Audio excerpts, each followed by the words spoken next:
ngithi ake sixoxe nje la ukuthi wena umuntu owumkhonzile-ke noma-ke osondelene naye, ikuphi okukhumbulayo okwadlala kuwe before ehamba? Ungathi nje abanye bayakhuluma-ke uma bezohamba, yabona abanye baba nama-action. Wena ikuphi? Nami ngiphethe abami la, cishe abami sebizwe bawu-10 engibaphethe la, engibakhumbula nje engangisondelene nabo. Okokuqala mina owami, into engiyikhumbulayo futhi engingayikhohlwa nje ukuthi sagcina kanjani naye. Lo kuqala wangicisha u-R2. Leyo nto leyo angiyikhohlwa, yahlala kimi ngoba sasondelene kakhulu kangangokuthi okwakhe kwakuba sengazathi okwami, uyabona. So engcisheni kwakho u-R2 waze wangifulathela, wakhombisa ukuthi ngempela ngiyaphuma kuwe, lo R2 wona ngikuthole, uyabona. Wathi-ke uma esehambile ngabona ukuthi kusho ukuthi bese kuyi-language yokuthi ndoda uyayimela manje, awusathembeli kimi, uyayimela manje.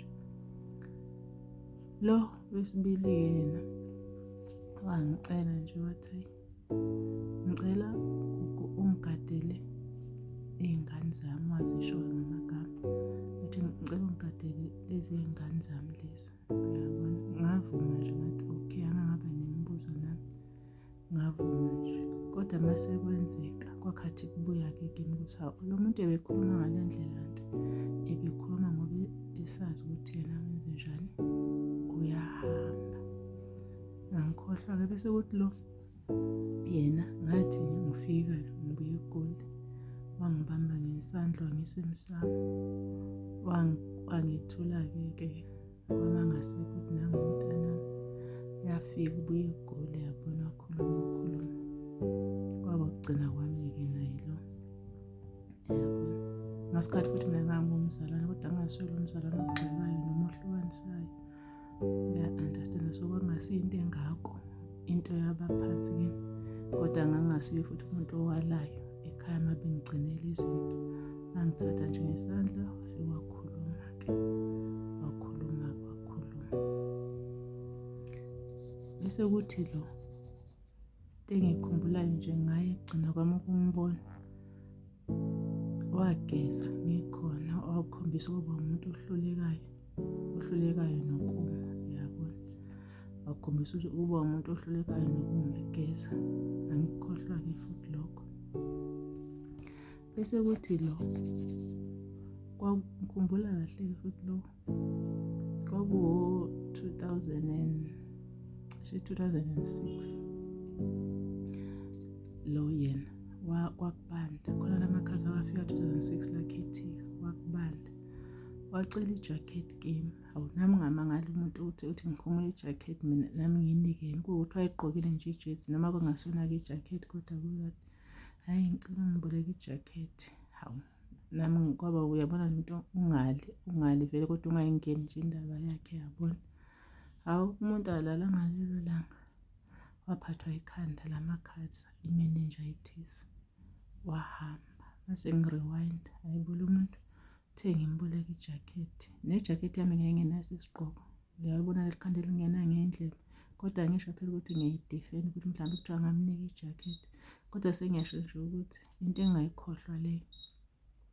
Lo yena sasipractice-a, kuwukuthi into esiyi-practice-elayo sizoyenza ngoMgqibelo. Weza kimi wathi hayi, ngiyobe ngingasekho ngoMgqibelo, so angeke ngikwazi ukupractice-a nani ngoba kuyafana vele ngoMgqibelo ngiyobe ngingasekho, yabona.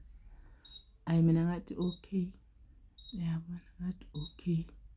Akwangavuka kimi lo muntu ukuthi usho ukuthini, yabona, kanti umuntu uzohamba ayoy'bulala, yabona. Mase ngikhumbula kahle sengiriwayinda, lo muntu akashongo ukuthi uzobe engekho ngoMgqibelo, lo muntu uthe uyobe engasekho ngoMgqibelo. Sekuyabuya kimi ukuthi hayi mani, le nkulumo yalo muntu ibingaqondile kahle, kodwa-ke ayikho nami into engangingayenza, uyabona. Ngakuthola-ke futhi nokugxekwa-ke kwabanye uma ngichaza le nto ukuthi anginothisanga, uyabona. Azange-ke nami futhi ngizenyezwe into uma ungayinothisanga nje usuke ungayinothisanga nje vele. nami vele ngangingayinothisanga leyo nto leyo, kodwa ngakwemukela nje ukugxekwa-ke ukuthi kumele ngabe le nto ngiyibonile. Uyabona ngoba ngangibhizi mina ngilokhu ngikhombisa abantu amaculo okumele siwacule, kuyimi engilidayo. Uyabona ukuthi hhayi socula la maculo senza sihlukanisana, kuyimi engibhizi. Uyafika nje umuntu ngibhizi uthi yena hayi ngeke ngikwazi ukucula nanoba ngiyobe ngingasekho, mina ngithi okay. Uyabona ngiyibamba ngokuthi uthi uzobe engekho Saturday, ngithi okay. Kanti umuntu uyazi ukuthi uyoyibulala ngo-Saturday uyobe njani engasekho. Bese kuthi-ke lona yena ngamduduza, ngamkhuthaza ngoba ngangibona vele ukuthi hhayi kuthanda ukuba nzima. Ngamkhuthaza wathi kimi, hhayi Gugu, ubani umuntu wakwaphila ingunaphakade. Uyabona uma ungikhuthaza kanje, ubani umuntu wakwaphila ingunaphakade. Wangibuza obaba bakhe, wangibuza omkhulu wakhe ukuthi naye vele uwumuntu osemdala. Wathi bapho baba, wathi bapho omkhulu. Uyabona awu nami angangaba nazo-ke iy'mpendulo, akwathi ukuthi vele wayihambela.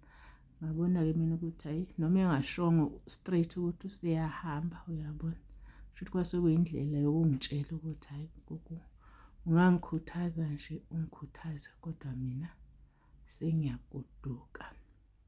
Yabona bese kuthi lo ngamupha u-R50 kodwa esandleni ngaphathisa abantu ngathi hhayi nimnike naye imali. Ngathi ngizwa kuthiwa umuntu akasengathi hawu kanti futhi bese kuyindlela yokuvalelisa leyo. Uyabona bese kuthi lo wangihaga. Ngakunothisa lokho ngoba wayengesiwo umuntu esithi masihlukana bese eyangihaga. Uyabona kodwa ngalelo langa ngathi uma ngithi ngiyahlukana wangidonsa wasengihaga. Ngamangala nje ukuthi hawu ngoba lo muntu uhlezi ehagwa yimi namhlanje yini bese kuba uyena. Uyabona ongihagayo. Uyabona kimi ngayitshela nje ukuthi okusho ukuthi unothisile ukuthi namhlanje angimhaga okwenzakalani. Hhayi wathi uma esehambile ngase ngiyabona ukuthi le hagi le kusho ukuthi beyinendaba le hagi le, beyinendaba ngoba vele ngayinothisa uma iyenza ukuthi hawu ngoba vele into uma yenziwa umuntu esizohamba uyayinothisa. Uyabona ukuthi kodwa ube nemibuzo kuyena nje kodwa akusiyinto ogxila kuyo ngoba usuke akekho umuntu owaziyo ukuthi umuntu uzohamba, ikakhulukazi bona laba abashona ngengozi njengaye lo washona ngengozi. So ngeke unothise ukuthi kanjani. Bese kuthi lo yena wanginika ingane, sasisemcimbini wanginika ingane umuntu. Awu kwafika nje kimi khona lapha emcimbini ukuthi hawu ngoba sonke siyajabula umuntu walokhu eyinika mina ingane, waba umuntu engathi akafuni ukuphatha ingane wayinika mina ingane. Hhayi ngimbuyisele ingane aphinde futhi ingane ayibuyise ngize ngamukele nje ukuthi hhayi shuthi vele kumele mina ngigade ingane ngihlale nengane-ke. Uyabona awu kanti umuntu uyahamba mase ngiriwayinda sengiyabona ukuthi okusho ukuthi kwase kuyi-language le ukuthi mina angisesiyo ukuphatha ingane la, mina sengokuhamba manje. Sengiyabona ukuthi okusho ukuthi kwase kuyi-language ukuthi hhayi mina ngiyahamba.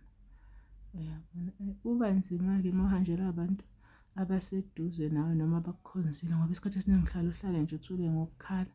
Njengamanje bengikhumbule yena lo owathi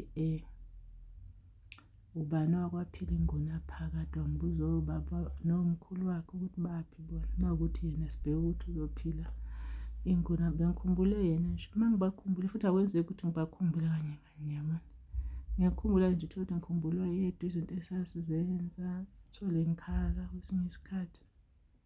Yabona so ngize ngathi-ke ngithi-ke ngiyirekhode le nto le ngizokwazi ukuthi ngiyiseve la ku-Facebook.